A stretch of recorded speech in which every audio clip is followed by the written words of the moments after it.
Army of the Dead is bad. I can't believe how terrible this film is. No characters, a terrible story, awful pacing, an inconsistent world, side stories that go absolutely nowhere. And on top of all this, the film isn't even entertaining. And even if it was, you can't see anything because Zack Snyder decided to blur out half the screen with the shallow depth of field.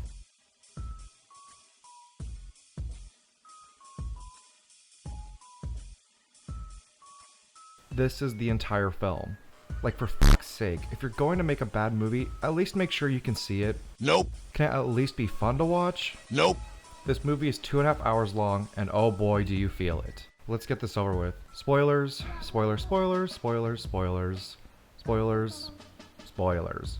The film starts with a newly married couple driving through the desert. The wife gets frisky and starts blowing her mind. The first thing I thought was, okay, this film is going to be ridiculous and over the top, I'm down.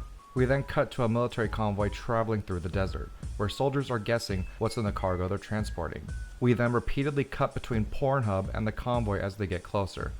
I then thought to myself, this is way too obvious. There's going to be something that happens that subverts the audience because there's no way they're just going to... Okay, first, do you think he finished?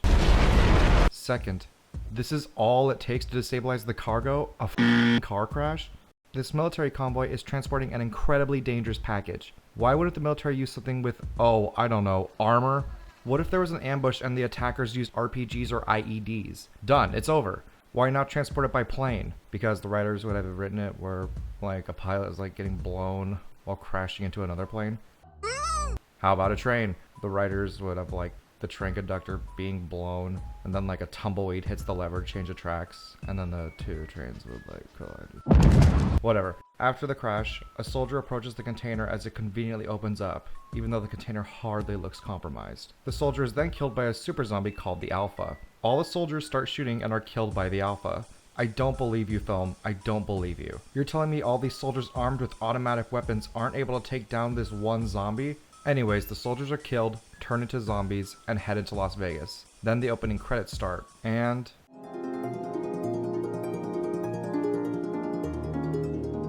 it's actually pretty cool. Except the soldier parachuting into the middle of a crowd of zombies. Why? Why would the military drop soldiers into the streets of a zombie-infested city? Not like a rooftop or anything. However, as these credits continue, I realized, oh, most of the advertising I saw for this film is in these opening credits. So what the hell is this film actually about? It's about a heist after the zombie outbreak in Vegas. I thought this was going to be about a heist during the chaos of a zombie outbreak. Whatever, maybe it'll still be interesting. Nope. After the opening credits and the destruction of Las Vegas, we are very slowly introduced to the current situation. Apparently Las Vegas has been blocked off by shipping containers and the survivors from the city are kept in camps. On the outside of the city. Why the hell would you keep the remaining survivors here? I mean, if you can't have people leave until you've confirmed whether or not they're infected, fair enough. But you can't just have the camp set up a couple miles away from the city in all this open desert where you can see movement in every direction. Also, I understand they had to improvise by using containers to wall off the city, but I don't believe this would have been very effective at stopping the outbreak. Also, later in the film, we see that the city has been decaying for a while. How long does it take to screen someone for infection? Months or years, apparently. Tanaka, a mafia boss, wants to get a crew together to rob his vault. We were then slowly introduced to all the characters in the film. I'm sorry, characters. We spent almost 45 minutes meeting every character that's going to be involved in the heist. Dave Bautista plays Scott Ward and Ella Purnell plays his daughter Kate. Kate is possibly one of the most unlikable, annoying, and stupid characters I've ever seen in a film. She tags along with the rest of the team because her friend Geeta traveled into the quarantine zone. Geeta, who we never get to know, crossed into this very dangerous place because she wants to find money to take care of her 2 children. Bitch, are you for real? If you die, your kids aren't going to have money or a mother. Actually, that might not be a bad idea. We're also introduced to the crazy YouTuber, the Grapist, apparently, the pilot, the Coyote, the clone of Vasquez, Mr. Muscle, and a German safecracker. Once the team is put together, they enter the city quite easily. Also, we find out that you can't enter the city because of restricted airspace, but you can leave it?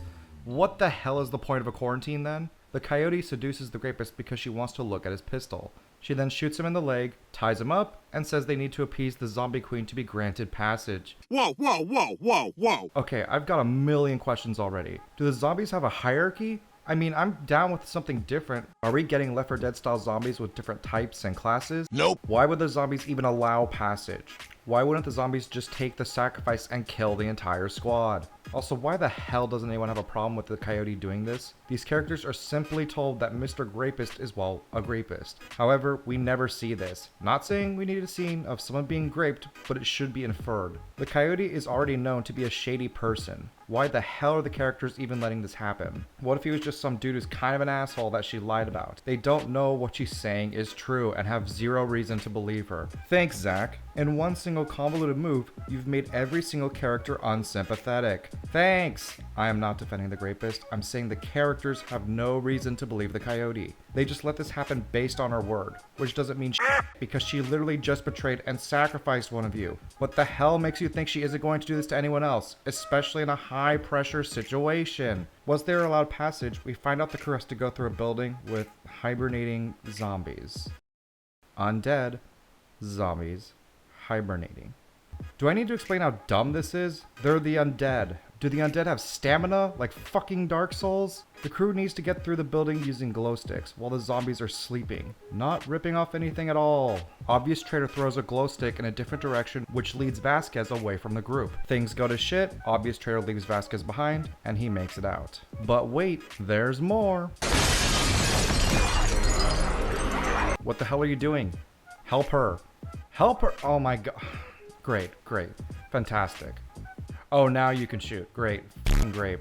Why the hell didn't you yell, "He's the traitor! He's the traitor!" Traitor! That's all I would have been doing the second I caught up with the crew. Why didn't you idiots help her with the zombies? Awesome. You just killed the only character I was slightly invested in. After escaping, we find out the obvious traitor is really here for a different reason. No shit. He was sent there to collect the queen's zombie head and bring it back to Tanaka. Why didn't you do this the first time you ran into her? 20 feet from the entrance you literally just came in? They head to the vault where we find out that the place has been filled with booby traps, a la Indiana Jones. Darts, bullets, even a smashing wall. Why didn't Tanaka just give the thieves access to his vault? Just write it where Tanaka doesn't want to go into the quarantine zone to get his money, so he hires a crew and gives them a cut. Obvious Traitor finds the queen and off with her head. The Alpha gets pissed because Queen Zombie, My queen, is taken, at least what's left of her, and goes on the hunt. Also, apparently she was pregnant with a zombie baby. Don't get me started on how insane this is. Thanks, Zach, for burning zombie grape and intercourse into my brain. After a while, the vault is open and everyone grabs the cash. As the crew tries to escape, the Alpha and a bunch of zombies show up. One girl confesses her love to Batista before getting killed. Also, the obvious traitor does traitor things and takes the zombie queen's head because the heist was a joke. All Tanaka wanted was the zombie head because money! Traitor leaves, finds out the Coyote switched the zombie head in his bag, and gets killed by a zombie tiger because it's cool. The rest of the crew escapes while the German safecracker and Mr. Muscle fight off zombies and the Alpha. German safecracker sacrifices himself and leaves Mr. Muscle in the vault. Oh, for fuck's sake. Earlier in the film, we found out the safecracker had only 2 chances to open the vault before it's permanently locked. One chance has already been used accidentally. Doesn't this mean the German safecracker just saved his friend by throwing him in a permanently closed vault where he will die a horrible, long, and painful death from starvation? Oh yeah, I forgot to mention that a timer has been moved up and Vegas is about to be nuked. Tension, everyone! The crew makes their way to the helicopter. YouTuber is killed, and Batista and Coyote make it to the roof. Once up there, it turns out Batista's daughter has run off to find Gita. Yes, let's do this right fucking now while we're minutes away from being vaporized. Idiot. The Alpha comes charging up, Coyote buys them some time before dropping the queen's head. my queen. And she's killed. Batista takes the chopper to the area where his daughter is looking for Gita. Luckily, it's the same place his daughter guessed she would have been. Batista gets in, saves Gita and his daughter, and heads back to the chopper. Then out of nowhere, the Alpha shows up. You're telling me the Alpha climbed down the building, got across town, and climbed up another building to where our heroes happen to be in that short amount of time. They temporarily stop the Alpha, get to the roof, and then battle the Alpha again. It jumps into the helicopter, fights, and then bites Batista. Batista then shoots in the head with a pistol. You're telling me a bunch of trained army soldiers couldn't take down the Alpha in the beginning, but one thief with a pistol could? The nuke hits Vegas, chopper goes down, and everyone dies except Batista and his daughter. Yes, even Gita. Yes! Hell yeah!